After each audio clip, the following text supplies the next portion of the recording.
There is a Senate Ag Committee meeting this morning, but moving the Farm Bill forward is not on the agenda. We'll talk with a member about the status of the Farm Bill. And it's Wednesday and time for the Farmer Forum. Let's find out what's happening with crops in Kansas and Nebraska and what Ken and Randy are thinking about. Live with an exaggerated standard of living via Farm Journal Studios, this is AgriTalk. This morning we begin with a conversation with Senator Joni Ernst of Iowa. Then it's our Farmer Forum with panelists Ken McCauley and Randy Urmacher. Directly following the news, Margie Eckelkamp from The Scoop. I'm the handsome newsman Davis Michelson, and now say hello to your beloved host, Chip Flory. All right, Davis, thank you so much. Maybe you got to rein it in a bit, buddy. Maybe you just got to rein it in. Rein it in. You know, if life is unaffordable, maybe it's time to lower my standards just a little bit. I mean, that's what America is all about, the low bar, right? Let's bring it down a little bit. Right. I'm sitting here in my underwear. That's step one. I'm just giving up. Just giving up. Welcome to Agri. Don't give up, man. Do not give up. Well, they are fruit of the loom boxers. You know, quality American cotton. Oh, man, TMI. TMI right there. Welcome to AgriTalk. I'm Chip. Yeah. That is Davis. We've got a great show today. My gosh. Yeah. I had a conversation with U.S. Senator Joni Ernst earlier this morning.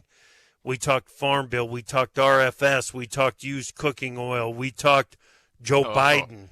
Wow.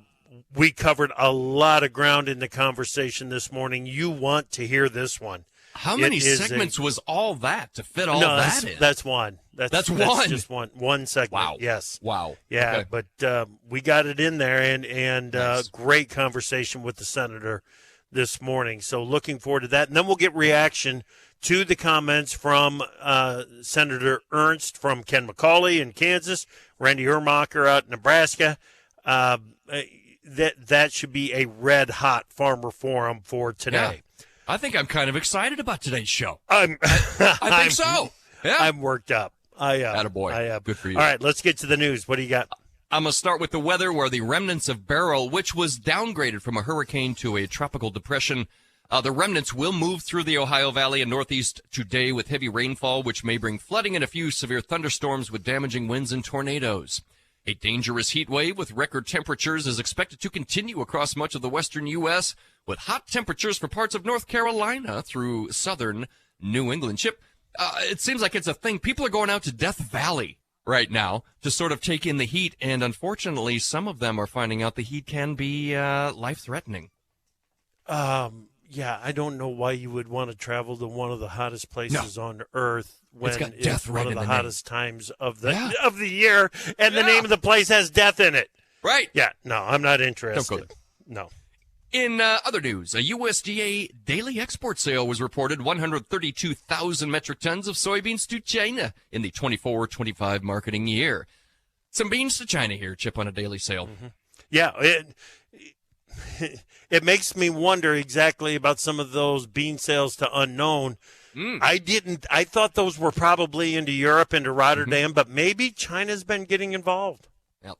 Well, cattle futures repeated Monday's price action yesterday, in which gains early in the session gave way to a late sell-off that produced a sharply lower close. The futures price pattern this week is not only concerning, but could impact cash cattle trade, with cash sources expecting steady at best cash cattle trade, and some calling for a downturn after 4 weeks of record prices. Chip? You know, the calls on cash have been mostly steady for the last month, and we've put together 4 consecutive weeks of record high cash cattle trade.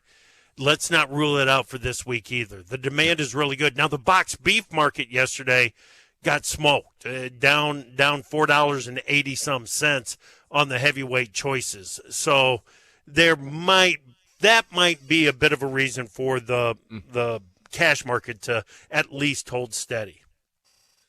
Well, Chip, Fed Chair Jerome Powell informed Congress that the commercial property industry may face stress for years. He emphasized that banks must assess their risks honestly and ensure they have the capital, liquidity, and systems to manage these risks. Powell noted a noticeable cooling in the job market, with the unemployment rate rising to 4.1% for the third consecutive month. Powell emphasized that while significant progress has been made in controlling inflation, it remains above the Federal Reserve's 2% target. Yeah, well, not only is the unemployment rate up to 4.1%, Powell should also be saying, and revisions to past performance, and revisions to past payroll expansion numbers. It's not as hot as indicated on the initial release. Well, the U.S. housing market is experiencing an unusual situation where both new and existing home inventories are rising, yet home prices are also increasing. Currently, there is a 9-month supply of newly built homes, nearly 3 times that of existing homes. New construction now makes up 30% of total inventory, double the historical share. Lawmakers are targeting December for a spending deal as they work on fiscal year 2025 spending plans. Despite efforts by the House and Senate before the August recess, they acknowledge the inability to finalize the measures before the August 1 start of fiscal year 2025. Yeah.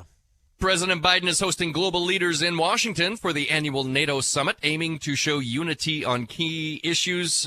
Ukraine wants more money, I think is one of the takeaways there. Panama Canal is holding talks with community leaders of Rio Indio about building a new $1.6 billion reservoir along the Indio River to increase the canal's water supply.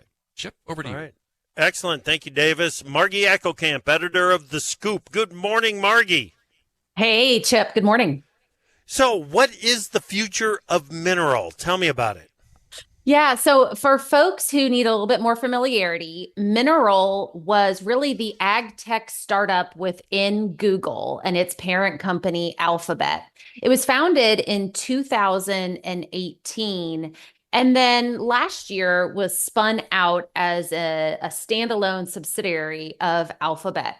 Well, 6 years after its founding, it has been announced that Alphabet will be dispersing the technology developed there and selling it to and licensing to various agribusinesses. Now, one of those destinations we know, which is Driscoll's, a well-known berry company, they worked with Mineral to develop a very advanced in-field and post-harvest detection system for overall fruit quality. So analyzing strawberries and other fresh produce using machine learning and artificial intelligence to make sure that they were harvesting and storing those berries at optimum conditions. So what else did Mineral develop that now we will find out where it all lands? Well, they have a pretty significant phenotyping database and analysis. They have even more in terms of machine learning and artificial intelligence. And they also have a 4-wheeled rover that they were developing for data collection. In all, I think there's 20-some patents. Now, I think it's important to note, Mineral never intended to sell anything directly to farmers. So this isn't a product that was never going to be this way. It's kind of a natural iteration, but interesting to watch. Yeah, it's about developing technology more so than developing a specific product. So I think it's product and marketing. Yeah, you're right. Yeah, exactly. Margie, good stuff. Thank you. Thank you, Chip. All right, Margie Eckelkamp, editor of The Scoop. Get more on the story at www.thedailyscoop.com. Senator Ernst is next.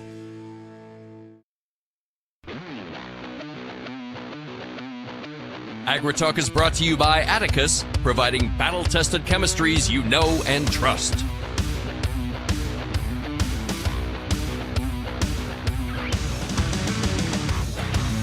Welcome back to AgriTalk. Thank you for joining us on this Wednesday morning. It has already been an eventful week in Washington, D.C. NATO conference is in the city, and the Democratic Party is trying to figure out if they can stay competitive in the presidential race. That is obviously the big story of the week. Joining us now to add perspective is U.S. Senator Joni Ernst from Iowa. Senator Ernst, welcome back to AgriTalk.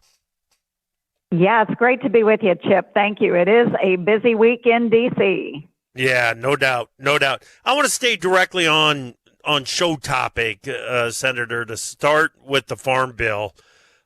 We've had some tell us we'll get a farm bill done in a lame duck session. Others say the farm bill will have to wait until next year.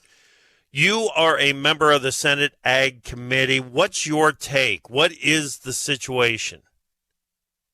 Well, I would love to see a farm bill done in a lame duck session, but I just don't believe that that is actually going to happen. I do think that we will bring it back up at the beginning of next year. We will get right back at it and hopefully have a good product that can actually pass through the House and through the Senate. But right now, we do not see our chairwoman, Debbie Stabenow, focusing on the farm bill. We have an ag committee this morning. I'll be heading off to that shortly. And you know what we're studying? Oversight of digital commodities.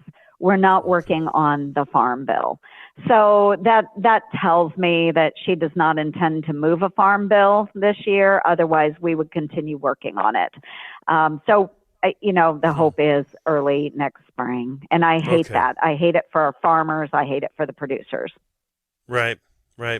If the farm bill gets into 2025, Senator, doesn't it almost guarantee that it's going to be a 2026 bill because of the need to focus on appropriations? Well, what I could anticipate is that we will take up the farm bill that has been completed by the House, assuming that the House stays under Republican leadership. We can use that as a blueprint. We can use what we have worked on so far in the Senate as a blueprint. So it's not like we're starting from scratch. We could go ahead and take up those bills, combine them, and hopefully get them over the finish line very soon. We would like to see that right now, but Chairwoman will not move on what the House has done. Okay. Well, and it's almost to the point now that with some projections that the Senate control is going to go to the GOP. Does the GOP start to drag your feet, a bit here in anticipation that you can have more say over what is in the Senate bill? Well, that's some of the thought, too, is that if we aren't going to see more farm in the farm bill, if we feel that we will be holding the gavel in January of next year, then, of course, Senate Republicans would much rather wait where we can actually strip out a lot of these pet projects that deal more with the Green New Deal rather than the farm. We would like to see a lot more for our farmers. For heaven's sakes, Chip, it's called the Farm Bill. I get it. Absolutely. What is the status on EPA's implementation of the renewable fuels standard? Are they on schedule? Oh, Chip, no, they are not. And again, another great frustration. The EPA just recently announced that they are not going to meet the deadline to release the 2026 renewable fuel standard VOs, the volumes for biofuels. They are not planning on having a final rule done until December of next year. So, yeah, this is a kick in the seat to our biofuel producers. This is just ridiculous. The Biden administration, while they claim to want to be green, they pick and choose who they will support. And right now they are not supporting our biofuel producers. Yeah. Are you familiar with the situation around used cooking oil imports qualifying for the biofuel tax credits? Okay, what should be done there? Absolutely, I am. I am very frustrated. And this is where we really have to work with the EPA. We have to refine the definitions there. And for those that haven't tracked this, we are importing a lot of supposedly used cooking oil products. And what we're finding is that oftentimes it's not actually used cooking oil. You've probably never seen a French fry in that cooking oil. It's just being imported from other countries. They're disposing of it in the U.S. They're getting tax credits for it instead of utilizing used cooking oil resources here in the United States. So we have all of this being dumped into the United States. Our producers are losing out. So again, refining the definition and limiting what can be brought into the United States. But again, we have to work with the EPA. We should probably drag in the U.S. trade rep. She certainly is not working on anything for our farm folks. So let's get her involved as well. But we've got to have those hard discussions. But again, this administration, they are just not moving on anything. Mm-hmm. Well, based on the Supreme Court decision recently on Chevron deference, upcoming legislation is going to have to include a whole lot more detail on enforcement than what past legislation has. Isn't that correct? Absolutely. And I relish the thought, because control should go back to Congress. Our congressional intent, what we put into the laws that we write, should follow our intent. We are elected by the people that we represent. Bureaucrats sitting out in these agencies do not represent our constituencies, and they are the ones that are making up the rules. So for the Supreme Court to rule the way they did on Chevron deference is incredible. It means that our congressional intent, when we're actually voting on a bill and it becomes a law, that our intent will be followed, not twisted around by some guy that's sitting in a cubicle somewhere in downtown D.C., like somebody at USDA who's never even been on a farm. So I love the ruling that came out from the Supreme Court. I think this was a significant win for all of our states. Okay. Well said. Well said. We have spent some time discussing the situation the Democratic Party is in regarding the abilities of President Biden. The party held a closed-door meeting yesterday. What's the chatter about what happened in that meeting? Oh, my gosh, Chip. Mum is the word.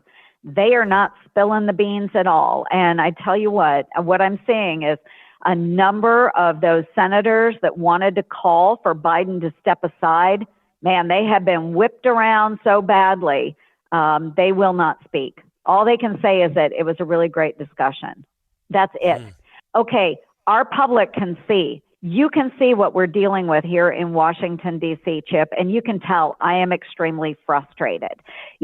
Personally, I feel for some of these Senate Democrats having to go through all of this with such a weak, feeble-minded president. I have gone off on this before, but I worry about our nation. Politically, I'm like, oh, yes, President Trump is going to stroll into the White House with very little effort. That's great for us. Get rid of Joe Biden. But in the meantime, we have about 6 more months under President Biden where our national security is at risk. We will not see anything moving through the Senate, through the House, and signed into law because he simply is not engaged. I don't know that he has the capabilities to be engaged. Okay. Yeah. Well, the timing is terrible with the NATO conference in D.C. because it's a U.S. issue. It's a domestic issue, but it's also a global issue that's creating some real international risk for the U.S. Am I overstating that? You are not overstating it, but this has been going on for years, Chip, years.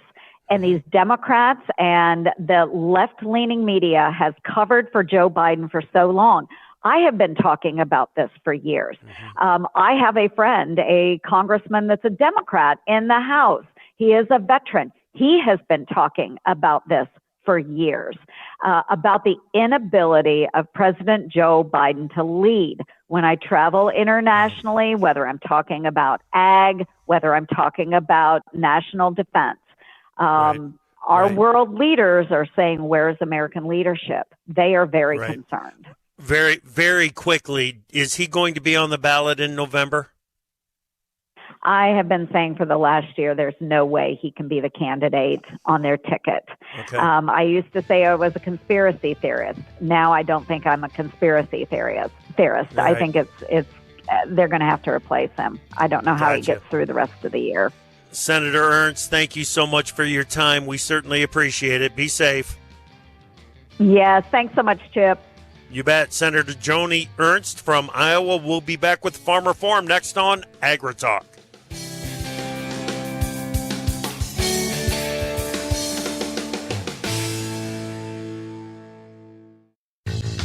Time for Markets Now with the experts from Pro Farmer. Joining us, Pro Farmer editor Brian Grady. Beej, it feels like the selling is lightening up a bit in the grain markets, but I'm still not very impressed with the performance in here. What's going on? Yeah, so I'll start with soybeans. They're under pressure, and we had a new crop soybean sale to China this morning, and that just isn't providing any support, to be honest with you. So while we're seeing some signs that the global end users, specifically China in this case, see some value at current levels, the prices just continue to fall, and it's a combination of more fund selling, technical-based selling. There's the whole gamut of things at the moment. Right. Then you look over at the wheat market, and boy, we got some contracts with double-digit losses today. Yeah, so HRW contracts leading to the downside, and just more price erosion here, and seasonally, as we've talked about, not a very good period for the wheat market, especially when the other markets are under pressure. Corn is performing the best, and with that said, it's a narrowly mixed tone, and so new crop contracts are under a little bit of pressure, about a penny lower, but the September contracts just above unchanged. Exactly. Okay. Livestock trade, pressure in the cattle complex and on hogs. Yeah, so feeders under heavy pressure in most of those contracts, despite the generally weaker tone in the corn market this morning. Live cattle, not nearly as much selling pressure there. In fact, the August contract's trying to work a little bit to the upside, but the big takeaway there is it's trading at huge discounts to the cash market.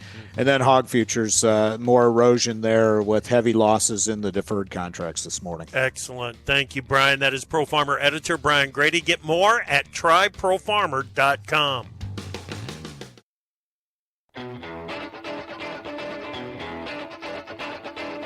Opinions expressed on AgriTalk do not necessarily reflect the views of Farm Journal Broadcasting, affiliate stations, or sponsors. When news breaks, the news makers talk about it on AgriTalk with Chip Flory. Welcome back to AgriTalk. I'm Chip. Glad that you are with us on this Wednesday morning for the Farmer Forum. Let's bring them in. Ken McCauley, Northeast Kansas. Ken, it's great to talk with you again. How are you? Oh, morning, Chip. I'm doing great. It's a nice warm morning with moisture in the ground. You can't beat it. Corn's happy. Everything's looking good around here. Good. Well, we're going to get into some more detail there. Just hang tight. Let's bring in Randy Urmacher in central Nebraska. Randy, I've got my cup of Folgers ready to go here this morning. How are you doing? You do? I'm good. I had my good coffee this morning. But, I'm doing really good. A lot less stress this year than we have the last 2 years. I've ran one fast circle of putting on a half inch of water to set tracks, and that's all we've irrigated yet. So corn's looking pretty decent, except for where, we got caught with a little bit of wind or hail. But, I'm living stress-free compared to the last 2 years this year. Okay, so that hail stripe, Randy, where was that located? Yours, around the Hastings area, right? Yeah, that was to the northeast. The last one was to the northeast of us, and where we got caught was more of our northeast farms got in on a little bit of that, but the rest of it in the middle, we've got some leaning corn and a little bit broke off, but really I'm pretty satisfied with the way it fared out. Yeah, it doesn't feel like a central Nebraska growing season at this point for you, does it? Not after the last 2 years. I mean, this is, I guess we're above normal now with precip and, as far as that goes. But, man, we had a deficit to make up. So we finally, I think, about got there. Okay. All right. Have you been out to take a look? Are you dealing with any diseases or insects that we need to be aware of? I've looked at a little bit, and there's a little gray leaf, and a few things showing up. But we've got tassels shooting now, so we'll be putting on our fungicide and insecticide here in the next few weeks, and addressing those problems as they happen. Right. Gotcha. All right. Hang tight. Ken, how's things looking there in northeast Kansas? It's been a pretty good spot the last couple of years, hasn't it? Yes, it has, Chip, and it's a good spot again. We've missed the heavy rains. We've had plenty, but you go west not too far, like I usually say, and they've had more rain. And I went over to just west 10 miles this morning to Hiawatha, and man, you can see the wet spots showing up. So, it's good, but it's not good everywhere. So, but corn looks great. There were fungicides mostly all on. Spray planes are going wild around here, and I would say it'll be done. Most of it will be done this week, but corn looks great. We haven't seen any disease. We've been watching for tar spot and haven't seen or heard anything, but guys are looking really close. Hopefully this fungicide pass will take care of that. Yeah. Does pretty much everybody just plan on that first pass now in your area, Ken? Fungicides are going to happen? I think so. There's guys that still watch it close, and some don't do it if they don't see it. But I'd say, for sure 75% gets applied with the air, and then I'd say closer to all the soybeans get a fungicide treatment just for the things that happen in soybeans. But we sure had the moisture and humidity and fog and everything to cause any disease. So we're just trying to prevent it. Right. What about you, Randy? Is that first pass with a fungicide, is that on everybody's plans? It's pretty much automatic on all the irrigated ground anymore, I think. At least as far as we go. I don't know what the percentage is overall, but it's a pretty high percentage. And I apologize, it's northwest of us, not northeast. I was having a little brain lapse there when I said northeast. So I was thinking we were east of the strip. So there you go. Gotcha. Okay. Randy, you didn't say anything about soybeans. How's that crop looking? Soybeans are looking pretty typical, I think, in our area. As far as fungicides, people in our area just can't get that to pay out. We've tried it a few times, and you may get a bushel bump, but, that's about it. And I don't know what's different about our area than a lot of others, but we just don't see the consistency of fungicide and insecticide on soybeans. So you just kind of monitor them as you go. Okay. All right. Sounds like you guys are off and rolling, keeping an eye on the crops for pests and diseases, but everything, it's green light. Let's go and let's build a big crop. So from that perspective, Randy, you're probably not too surprised by the way that this corn market has been performing, huh? Well, looking out our back door, it's probably performing about right. But, I follow a couple guys on YouTube and watch what they're doing, and there's a lot of struggles around the country. And it makes me wonder, how big of an area that struggle area is. And, I've always said you don't set records when you have somebody having problems. Right. Exactly. So, okay, Ken, the conversation that we just had with Senator Joni Ernst from Iowa, did anything catch your ear in that conversation that we need to emphasize? Well, there's a lot of things, Chip, but, I'm not surprised on the Farm Bill conversation. I don't know that any farmer's going to be unhappy with leaving it alone into the next year and really being able to plan ahead for what we've got.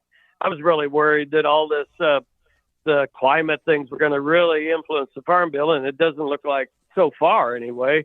So, going past this election, it could be good or bad, but it probably be about the same path. So let's keep with what we got on that. But, working on the RFS when I did, the EPA having the final say was really bothersome, and I voiced it a lot.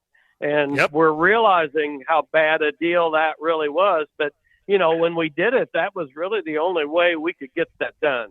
And I didn't think it was a good plan, but, looking back, it was a good thing. But now EPA is just, the environmental groups are running the show, and it's not good because we're getting left out of a lot of good things that we could be really taking advantage of. And that's why the market's the way it is, I think. Yeah. Yeah. Just as a reminder to everyone, Ken was president of the National Corn Growers Association. What year was it, Ken? 2007. That's a long time ago now. 2007, but right in the heart of the RFS effort. Yeah, it was. And I got to meet, with a lot of different groups that, they acted like, we're good with this, we're good with that. They offered us the advanced biofuel option, but there were so many strings, we knew what was going to happen there. So we didn't go that route. And here we are today talking about SAF and advanced everything. And we could be right there if we could have set the stage in the law, but couldn't get that accomplished. But man, looking back, we set the stage for a lot of things that if we had the right things with EPA or the right clout with them, I guess, that we could be right in a go hole with the SAF if the EPA and the right people would just say, okay, we're going to help you instead of hurt you. Right. Randy, what's your thoughts on that? And the conversations that Senator Ernst, or the comments that Senator Ernst made regarding Chevron deference, and that the laws are going to have to contain a lot more detail going forward. What's your take on that? Well, I think that's the right route to take. And, we're talking about that used cooking oil coming over. I have no problem with using used cooking oil, but giving tax credits to foreign countries that are bringing in oil that's not used, I have a problem with that. So, I don't know. It's one of them things you just scratch your head and, we could make a whole show out of the political climate of this country, and we'd need a lot more disclaimers on this show. So probably better not get in the mud too far. Well, but here's the thing. She said it very, very specifically. What is happening with the imports of used cooking oil was not the congressional intent. And there needs to be a congressional fix to go along with that. And I agree with that. Right. Yeah. So don't leave it up to the interpretation of the bureaucrats in any of the agencies. Put it in the law. And for 40 years, Ken, they haven't had to do that. And now all of a sudden they've got to. The bureaucrats don't change. I mean, you could say you change administrations and that'll change. Those bureaucrats in there, they're going to have the same opinions down the road as they have today and yesterday. So, this Chevron decision was huge. If we can get Congress behind us and do it right down the road, because we get the opinions of those long-time lifers out of the mix, and we can gain some ground. Darn right. Okay. We are off and running with the Farmer Forum. Randy Urmacher from Nebraska, Ken McCauley from Kansas. What's occupying their think time? That's what we're going to talk about next here on AgriTalk.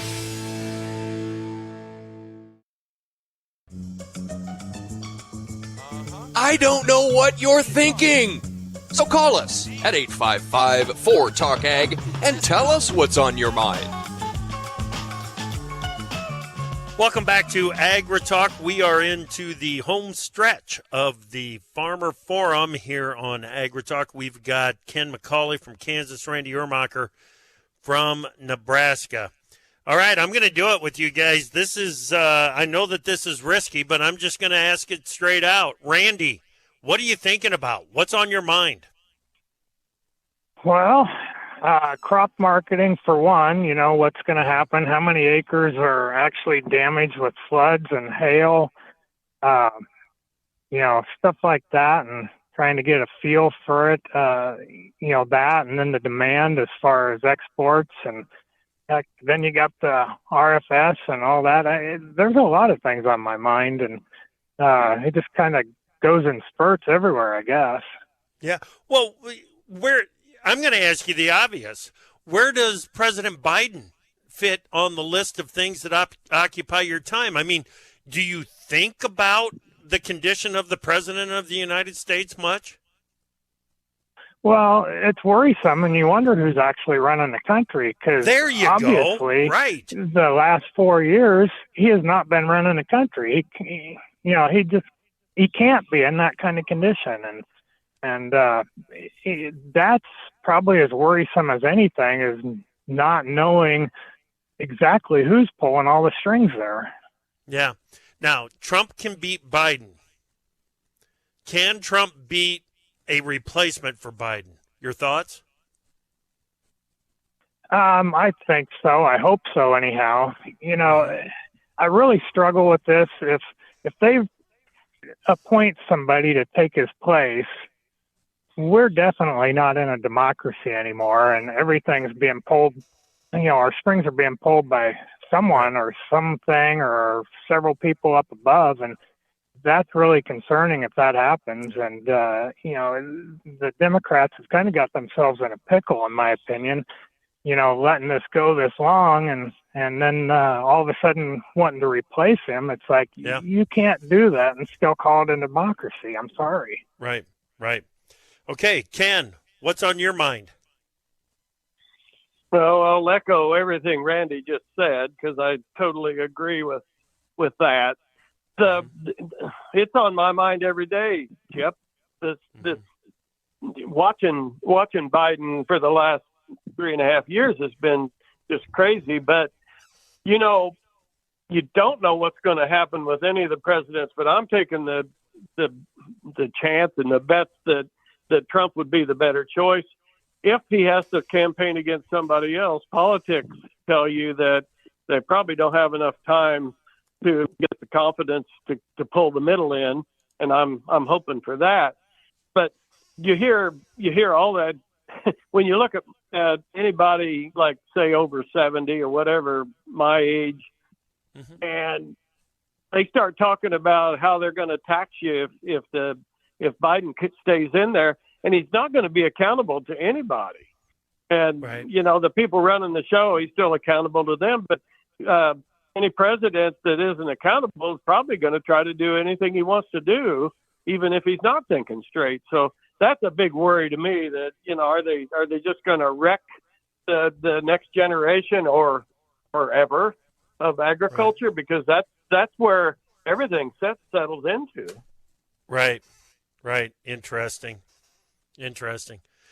You want to know one thing that I'm thinking about, and it hits me almost every day. I mean, almost every day, is the White House press briefings with KJP, Karine Jean-Pierre. You guys, she's not doing anything to make the situation any better. Randy, do you watch any of it? I have watched enough to know I don't want to watch very much of it. So it's kind of a circus. Oh, yeah. You know, and I want, what was it, McCauley, Trump's old press secretary back? No, she was good. So yeah, I hear you. No, that's something that's on my mind, Ken. The messaging from the White House right now is terrible, and I get it when they don't have a lot of positives to message, but they could have a better spokesperson, and it makes me crazy. Well, she shoots from the hip all the time, and you know then they backtrack, and you can call it lying, but you know I'm not sure she's lying. The fact is just she may just be making up her own version, and then she has to backtrack, but it's not helping them a bit. Right. Anyway, okay. All right. So let's finish with this, guys. Give me something positive that's happening in your area, or could be national, could be global. Give me something positive that's happening, but even if it's just a good time parade in your hometown, give me something, Randy. Well, there was a nice golf cart parade on the 5th of July at the lake. That's one good thing. Another good thing is, our cash corn prices really haven't moved all year, even though the futures prices have gone down. So that tells me the end user is still needing corn. They're still profitable buying this corn and using it. So, that's one of the positive things I've seen from the year so far. Excellent. Ken, what about you? Well, when you think about the markets, $4 used to sound pretty good. I'm still thinking $4 is pretty good for the yields we're going to have. And if you're in a problem where you don't have the yields, that's not good. But you've got the other crop insurance, so maybe this will level out point and we can hold it here. So I think the price isn't all that bad, and the corn looks really good, and it's nice weather over in Missouri where we're going to the lake tomorrow. So it's a good thing, Chip. Fantastic, you guys. Ken, thank you so much, buddy. I appreciate you. Thanks, Chip. Good to be back. You bet. Glad you are. Randy Urmacher there in central Nebraska. Stay hydrated, my friend. We're doing it. Excellent. Fantastic. Thanks for having us, Chip. You bet. Randy Urmacher in Nebraska, Ken McCauley in Kansas. Thank you for listening this morning. We are going to have a conversation this afternoon with Jared Creed, JC Marketing. You want to talk about working crop insurance into a marketing strategy? We'll do it this afternoon, and tomorrow morning we'll be right back at 10:06 Central.